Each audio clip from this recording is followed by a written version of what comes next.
Hi viewers, welcome to our channel. ప్రస్తుతం మనతో పాటు దాము బాలాజీ గారు సీనియర్ జర్నలిస్ట్ ఉన్నారు. వారితో ఒకసారి మాట్లాడదాం.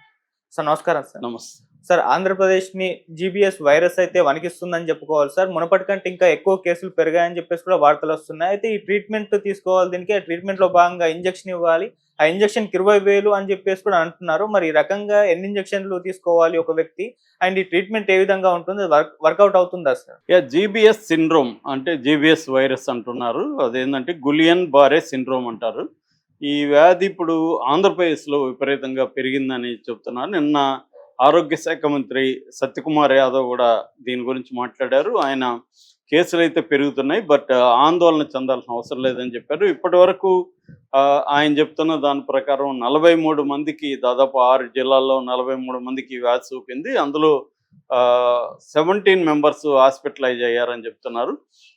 సో ఆయన ఓవరాల్గా ఆయన చెప్పిన దాని ప్రకారం 85% ఈ వ్యాధి సోకిన వాళ్ళలో 85 మంది మామూలుగానే నయమైపోతుంది. ఇందులో 15% మాత్రం హాస్పిటల్లో చేరే పరిస్థితి, సీరియస్ ట్రీట్మెంట్ తీసుకునే పరిస్థితి ఉందని చెప్తున్నారు. దీనికి సంబంధించి ఆయన చెప్తున్నది ఏమంటే ఒక ఇంజెక్షన్ ఇస్తున్నాము, ఇమ్యూనో గ్లోబల్ ఇంజెక్షన్ పేరు. ఆ ఇంజెక్షన్ ఒకటి 20,000 అవుతుంది. ఒక పేషెంట్కి రోజుకి 5 ఇంజెక్షన్లు అవసరం అవుతుంది. అంటే ఒక పేషెంట్కి ఇంజెక్షన్ రూపంలో రోజుకి ₹1,00,000 ఖర్చు పెట్టాలి.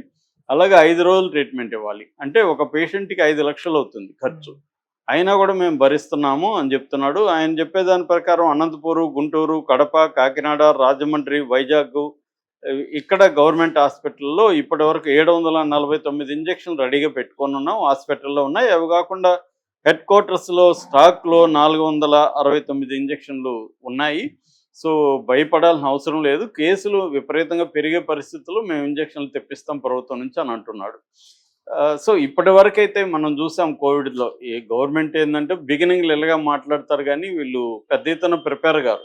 ఇదేంటంటే కోవిడ్ లాగా విపరీతంగా అంటుకునే వ్యాధి అయితే కాదు, కానీ ఈ కేసులు అయితే పెరగడం ఆందోళన కలిగిస్తుంది. ఎందుకంటే ఇది ఎక్కువ నార్త్ ఇండియాలో కంటే కూడా ముందు పూణేలో స్టార్ట్ అయింది. పూణేలో దాదాపు 167 మందికి సోకింది. 5-6 మంది చనిపోయినారు. ముంబైకి వచ్చింది. దాని తర్వాత సౌత్ ఇండియా తెలంగాణకు వచ్చింది, బెంగళూరులో ఉంది.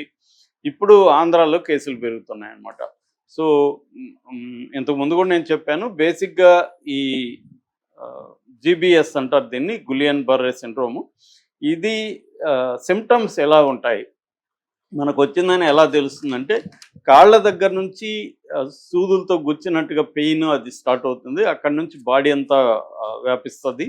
దాని తర్వాత మనం నడవలేకపోతాం, మెట్లెక్కలేకపోతాము. అట్లాగే మాటలు స్పష్టంగా రావు. ఒక్కోసారి నోరు వంకర పోయే అవకాశం ఉంది. అంటే ఇది న్యూరాలజికల్ డిజార్డర్. అంటే బ్రెయిన్ స్ట్రోక్ వస్తే ఎలాంటి సిమ్టమ్స్ వస్తాయో ఆ సిమ్టమ్స్ అంతా దీంట్లో కూడా ఉంటాయి. ఇది బ్రెయిన్ని అటాక్ చేస్తుంది అనమాట బేసిక్గా. సో మనకి రిఫ్లెక్సెస్ అంటారు. అంటే కళ్ళు ఇట్లా కదిలించడం కానీ, ఇట్లా మనకి సడన్గా ఏదన్నా జరిగినప్పుడు సడన్గా తిరగడం, అవన్నీ చేయలేమన్నమాట. అంటే ప్రతిదీ చాలా ఎఫోర్ట్గా మాత్రమే చేయాలి. అంటే చివరికి నడిచే పరిస్థితి కూడా ఉండదు. ఫైనల్గా అది పెరాలసిస్కి దారితీస్తుంది అన్నమాట. పక్షవాతానికి వచ్చి దాని తర్వాత చనిపోయే అవకాశాలు కూడా ఉన్నాయి. అట్లాగే బ్రీతింగ్ ప్రాబ్లం కూడా విపరీతంగా వస్తుంది. లంగ్స్ మీద కూడా ఇది ఎఫెక్ట్ చూపిస్తుంది. ఇది బేసిక్గా సిమ్టమ్స్. ఇక కాజెస్ అంటే బేసిక్గా ఇది ఇటు బ్యాక్టీరియల్ ఎలిమెంట్స్ వల్ల వస్తుంది, వైరస్ వల్లనూ వస్తుంది. రెండు ఇవి దీనికి కాజ్ అనమాట. ముఖ్యంగా బ్యాక్టీరియా వచ్చేసరికి క్యాంపిలో బ్యాక్టీరియా జెజుని అనే ఒక బ్యాక్టీరియా వల్ల ఈ జీబీఎస్ వస్తుందని చెప్తున్నారు. ఇక వైరస్లకు సంబంధించి ఎప్స్టీన్ బర్ వైరస్ అనే, అందుకనే గులియన్ బర్రే అని పెట్టారు. ఎప్స్టీన్ బర్ వైరస్ అనేది ఒకటి వస్తుంది, లేదా జికా వైరస్ వల్ల వచ్చే అవకాశం ఉంది. ఇన్ఫ్లుయెంజా వల్ల కూడా ఈ జబ్బు వచ్చే అవకాశం ఉంది. అట్లాగే వ్యాక్సినేషన్, ఏదన్నా మనం వ్యాక్సినేషన్ వేసుకున్నప్పుడు దాని రియాక్షన్ వల్ల కూడా ఈ జబ్బు వచ్చే అవకాశం ఉంది. అట్లాగే ట్రామా అండ్ సర్జరీ, ఏదన్నా యాక్సిడెంట్ సివియర్ అయినప్పుడు, ఒక ట్రామటిక్ ఇన్సిడెంట్ జరిగినప్పుడు, లేకపోతే సర్జరీ అయిన తర్వాత కూడా ఈ జబ్బు వచ్చే అవకాశం ఉంది. అట్లాగే ఇది ఆటో ఇమ్యూన్ రెస్పాన్సెస్ అంటారు. మన బాడీని రక్షణక వ్యవస్థ ఏదైతే ఉంటుందో ఆ రక్షక వ్యవస్థే మన బాడీ మీద, అవయవాల మీద దాడి చేసి వాటిని దెబ్బతీస్తుంది అన్నమాట. ఇది బేసిక్గా కాజెస్. ఇక దీనికి ట్రీట్మెంట్ ఏమో ఇందాక చెప్పినట్టుగా ఇమ్యూనోగ్లోబల్ థెరపీ అంటారు యాక్చువల్గా. దాన్ని పూర్తి పేరేమో ఐవీఐజీ అంటారు. ఐవీఐజీ అంటే ఇంట్రావీనస్ ఇమ్యూనోగ్లోబులిన్ అని దాని పూర్తి ఇదనమాట. అది చేస్తారు. అలాగే ప్లాస్మా ఫెరెసిస్ అంటారు. ప్లాస్మా ఫెరెసిస్ అంటే ప్లాస్మా ఎక్స్చేంజ్ చేస్తారనమాట. వేరే బాడీలో తీసుకొని మనకి రోగులకి ప్లాస్మా ఇస్తారు. అట్లాగే పెయిన్ మేనేజ్మెంట్, పెయిన్ ఎక్కువ బాడీ పెయిన్స్ ఉంటాయన్నమాట. ఆ పెయిన్ మేనేజ్మెంట్కి పెయిన్ కిల్లర్స్ ఇవ్వడం కానీ, యాంటీ ఇన్ఫ్లమేటరీ మెడిసిన్ ఇవ్వడం కానీ ఇది చేస్తారు. అట్లాగే సిమ్టోమేటిక్ ట్రీట్మెంట్, మనకి ఏ సిమ్టమ్స్ ఉంటాయి ఆ సిమ్టమ్స్ని బట్టి దాని ట్రీట్మెంట్. అంటే for example breathing problem, lungs problem ఉంటే దానికి సంబంధించిన మెడిసిన్ ఇస్తారన్నమాట. సో ఇది బేసిక్గా సపోర్టివ్ కేర్ అండ్ సిమ్టోమేటిక్ ట్రీట్మెంట్ అనేది బేసిక్గా ఇస్తున్నారు. ఇప్పుడు ఈ ఐవీఐజీకి సంబంధించిన ఈ ఇంజెక్షనే ఆయన చెప్పింది ఇమ్యూనోగ్లోబల్ సంబంధించి.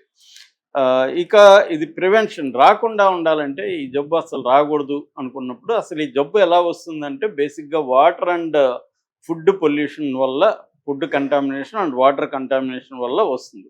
ఓకే. కాబట్టి మనం వాటర్ మ్యాక్సిమం వేడి చేసుకుని తాగడం బెటరు, వేడి నీళ్ళు తాగడం బెటరు. అట్లాగే వాటర్లో కంటామినేషన్ లేని వాటర్ని తాగాలి. అలాగే ఫుడ్ కూడా మంచిగా ఉడికించి క్లీన్ చేసుకొని కూరగాయలు వాటిని అంతా కాస్త లైట్గా మన సాల్ట్ వేసుకొని క్లీన్ చేసుకొని బాగా మంచిగా ఉడికిచ్చి తినడం మంచిదని డాక్టర్లు చెప్తున్నారు. అంటే వ్యక్తిగత శుభ్రత పాటించడం, తర్వాత ఇట్లాంటి జబ్బులు ఎవరికైనా ఉందనుకుంటే వాళ్ళకి కొంత దూరంగా ఉండడం.